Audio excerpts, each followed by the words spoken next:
Assalamualaikum warahmatullahi wabarakatuh. Perkenalkan, nama saya Evan Nur Fauzan, perwakilan dari kelompok 5. Kali ini saya akan membahas tentang sejarah perkembangan pada peradaban Bani Umayyah.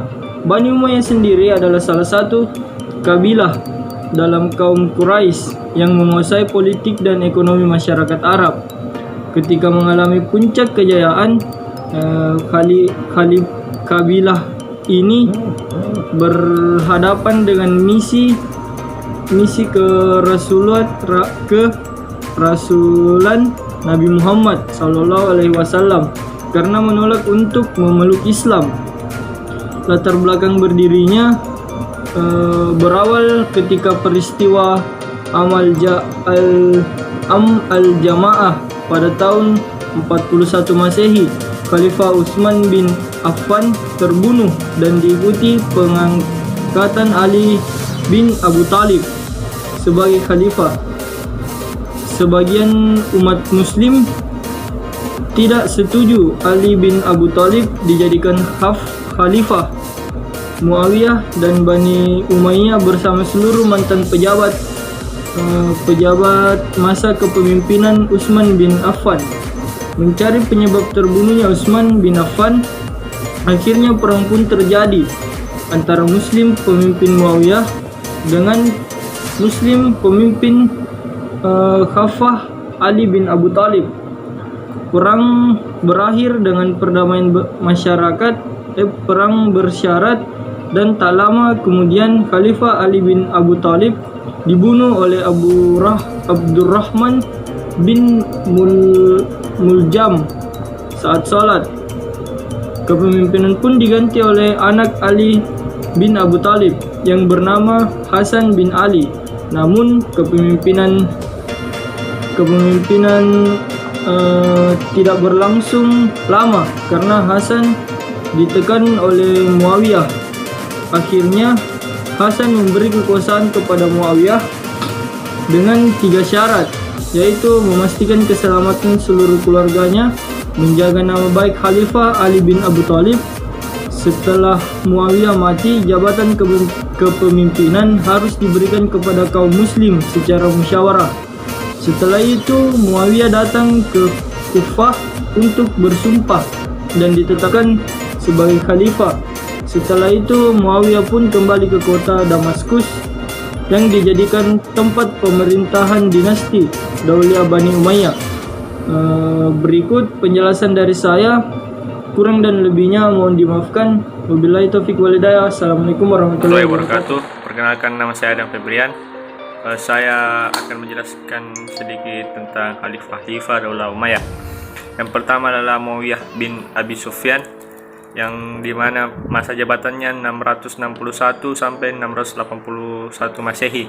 Kedua, Yazid bin Muawiyah, masa jabatannya 681 sampai 683 Masehi. Yang ketiga, Muawiyah bin Yazid, masa jabatan 683 Masehi sampai 684 Masehi. Yang keempat, Marwan bin Al-Hakam, masa jabatan 684 sampai 685 Masehi. Yang kelima adalah Abdul Malik bin Marwan, masa jabatan 685 sampai 705 Masehi. Yang keenam, Al-Walid bin Abdul Malik, masa jabatan 705 sampai 715 Masehi. Yang ketujuh, Sulaiman bin Abdul Malik, 715 sampai 717 Masehi. Yang berikutnya Umar bin Abdul Aziz, 717 sampai 720 Masehi. Yang kesembilan, Yazid bin Abdul Malik, 720 sampai 724 Masehi. Ke-10, Hisyan bin Abdul Malik, 724 sampai 743 Masehi. Yang berikutnya ke-11, Walid bin Yazid, 743 sampai 744 Masehi. Berikutnya Yazid bin Walid atau Yazid II, 744 Masehi. Ibrahim bin Malik pada menjabat 744 Masehi. Dan terakhir Marwan bin Muhammad, 745 745 Masehi sampai 750 Masehi. Demikian khalifah-khalifah dan masa jabatan para khalifah Bani Umayyah. Lebih dan kurangnya mohon dimaafkan. Wassalamualaikum warahmatullahi wabarakatuh.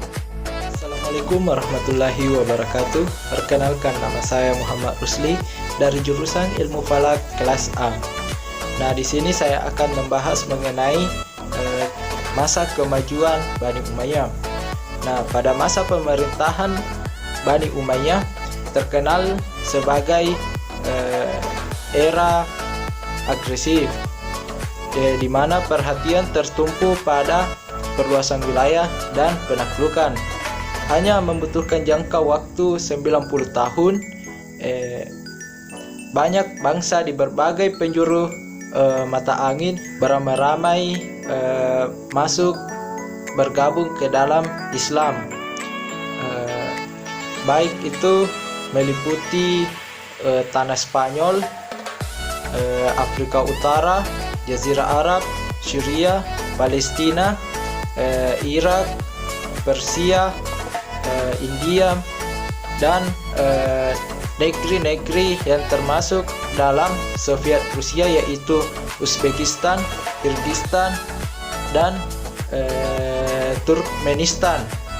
Nah, selain itu ada juga kemajuan yang didapat di berbagai bidang, baik itu bidang politik, sistem pemerintahan, administrasi, sistem sastra ekonomi, seni, dan bidang kebudayaan.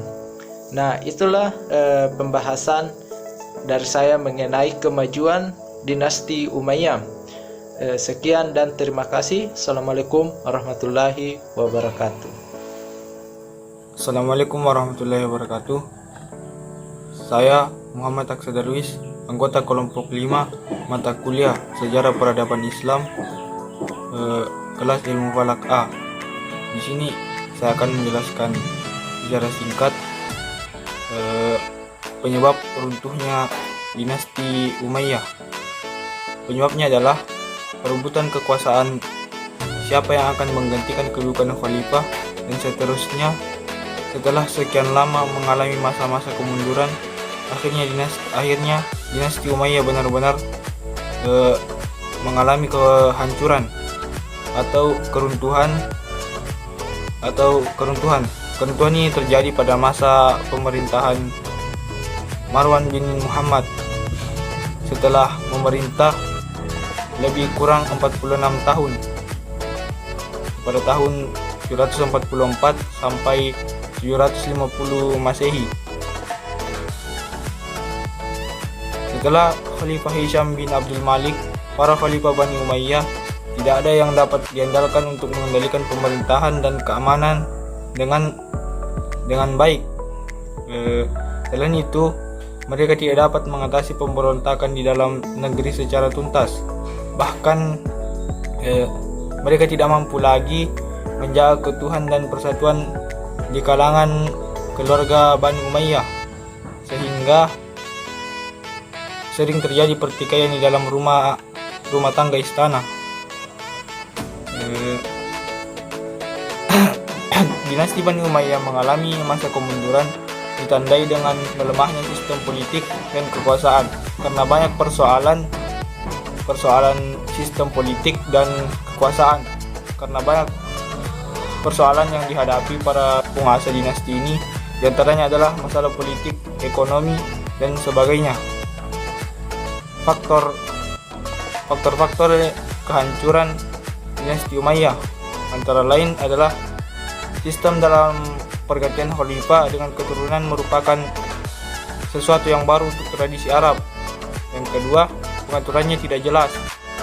Gelapnya sistem pergantian khalifah menyebabkan persaingan tidak adil di antara anggota keluarga kerajaan.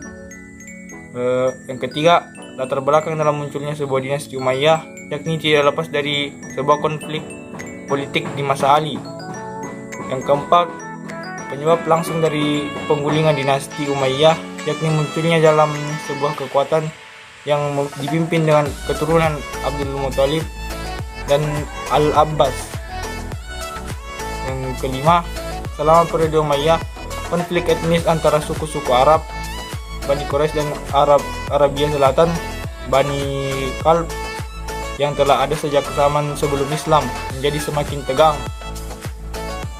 Yang terakhir, pemerintahan kedaulatan Bani Umayyah yang lemah serta disebabkan oleh perasaan mewah kehidupan di lingkungan istana, sehingga anak-anak khalifah tidak mau memikul beban berat kenegaraan ketika mereka akan mewarisi sebuah kekuasaan. Sekian yang dapat saya sampaikan, kurang dan lebihnya mohon dimaafkan. Assalamualaikum warahmatullahi wabarakatuh.